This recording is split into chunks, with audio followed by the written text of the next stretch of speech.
Paris 24, Los Angeles 28. Et bonjour messieurs dames, on est en 2022 et dans 2 ans maintenant auront lieu les Jeux Olympiques chez nous en France. À l'approche du plus prestigieux événement sportif de cette planète, on a déjà plusieurs informations sur l'organisation, les différents lieux de compétition ou encore sur le contenu.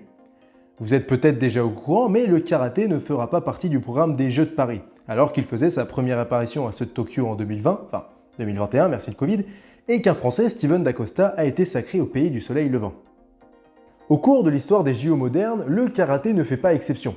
D'autres sports se sont vus retirés du programme des Jeux, alors qu'à l'inverse, d'autres ont fait leur apparition au fur et à mesure. La question que je me suis alors posée, et qui sera d'ailleurs le sujet de cette vidéo, c'est comment fonctionne l'inclusion et l'exclusion des différentes pratiques sportives aux Jeux Olympiques. La première chose à savoir, c'est comment on peut prétendre faire partie des Jeux Olympiques.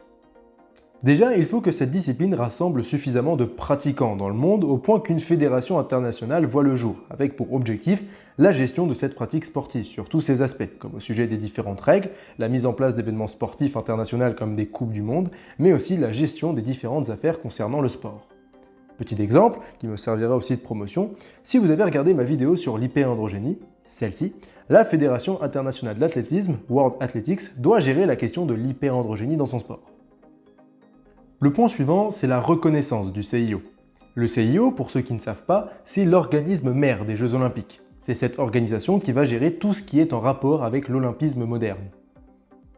Pour qu'un sport soit présent aux Jeux, il faut que sa fédération internationale soit validée en quelque sorte par le CIO. Cette validation se base sur plusieurs points, notamment le respect du mouvement et de la charte olympique, qui comprend d'ailleurs le Code mondial antidopage. Pour résumer, ces 2 principes encadrent toutes les activités en lien avec les JO, que ce soit son organisation ou encore la promotion de l'olympisme, à travers notamment des journées spécialement dédiées, comme il y a eu le 23 juin dernier aux abords du Stade de France. Il y a aussi différents aspects éthiques qui sont mis en avant. L'olympisme se veut être une philosophie de vie qui lutte contre toute forme de discrimination, met en avant le fair play, souhaite développer à travers le sport une société harmonieuse et pacifique, en clair, tirer tous les bénéfices possibles de la pratique sportive. Du coup, pour qu'une fédération internationale soit validée par le CIO, il faut qu'elle intègre dans son fonctionnement, mais aussi son identité, les différents points et valeurs énoncés par la charte et le mouvement olympique.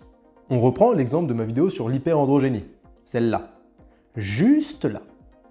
On avait dit qu'on attendait la réponse de la Cour européenne des droits de l'homme au sujet du potentiel non-respect des droits fondamentaux des athlètes hyperandrogènes. Et en fonction de la réponse, World Athletics va devoir agir. Parce que si ce règlement est considéré comme non respectueux des droits fondamentaux des athlètes hyperandrogènes, cela reviendra à dire qu'il est contraire aux valeurs de l'olympisme. World Athletics serait alors obligé de soit prendre d'autres mesures, soit de tout simplement l'annuler s'il veut que l'athlétisme reste présent aux Jeux Olympiques.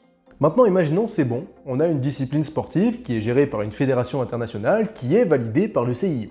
Est-ce que c'est suffisant pour faire partie des Jeux Olympiques? La réponse c'est pas encore.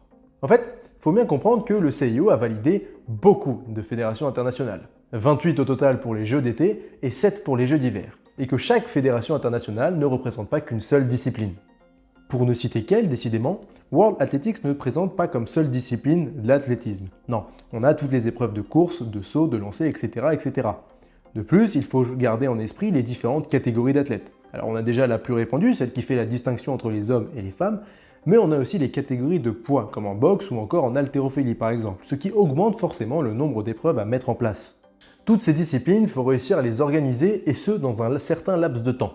16 jours maximum, car oui, les Jeux Olympiques ont une durée limitée. D'ailleurs, ce n'est pas la seule chose qui est limitée, le nombre de participants, que ce soit les athlètes, les entraîneurs ou le staff technique, l'est aussi. Tout ça pour dire que malgré le fait qu'il y ait énormément de disciplines sportives qui peuvent prétendre faire partie aux Jeux, on ne peut pas toutes les représenter. Du coup, il faut choisir. Ce choix se passe en 2 étapes, et à partir de maintenant, il faut bien qu'on fasse la distinction entre sport et discipline sportive. Le sport, c'est ce qu'encadre la fédération internationale. La discipline sportive, c'est vraiment l'épreuve qui a lieu. Par exemple, pour la Fédération internationale de rugby, qui s'appelle World Rugby, le sport c'est le rugby, mais la discipline ça peut être du rugby à 7, à 13 ou à 15.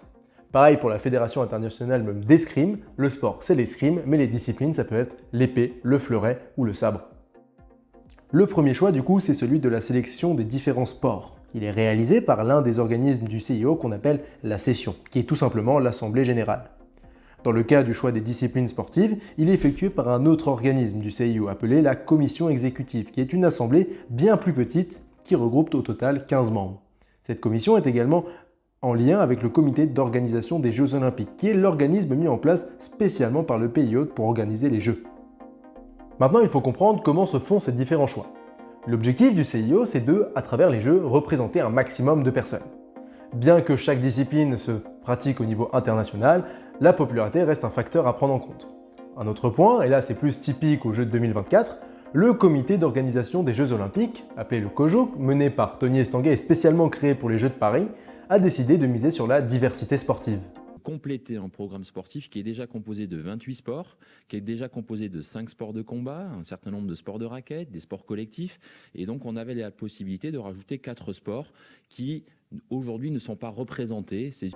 Cependant, ces introductions ont des conséquences et à l'heure actuelle, c'est le karaté qui en paye les frais. Exclus du programme des Jeux du fait qu'on avait déjà 5 sports de combat, les karatékas manifestent leur mécontentement en argumentant, notamment après le sac de Steven Dacosta à Tokyo, que le karaté représente un fort potentiel de médailles pour le sport français. A l'inverse, les JO de 2024 sont une occasion rêvée pour les athlètes des nouveaux sports intégrés. On fait référence principalement au breakdance, mais également au skate, au surf ou encore à l'escalade. Finalement, la solution la plus simple pour que tout le monde soit content serait d'intégrer toutes les disciplines sportives au programme. Mais si on a des limitations à ce niveau-là, c'est pour des raisons. Si on acceptait tout le monde, l'organisation des Jeux serait beaucoup plus compliquée. Loger tous les athlètes, avoir les infrastructures nécessaires pour toutes les disciplines, allonger la durée des Jeux, etc. etc. Souci de logistique aussi, parce qu'au-delà des athlètes, c'est aussi des dizaines de milliers de personnes qui viendraient au même endroit, au même moment. Vous imaginez la gueule des transports? Déjà que dans Paris c'est le bordel, alors imaginez si on rajoute encore plus de monde. Du coup, ce genre de choix vont encore être d'actualité pendant un moment, ce qui forcément créera des nouveaux débats, ce qui fera des heureux et des malheureux. La vidéo est maintenant terminée, j'espère qu'elle vous aura plu. Si c'est le cas, n'hésitez pas à liker, commenter et vous abonner. D'ailleurs, si ce n'est pas le cas, faites-le quand même, ça m'arrangerait bien. Sur ce, passez une bonne journée, matinée, soirée, je ne sais pas quelle heure il est actuellement. Et à la prochaine. Allez, tchuss!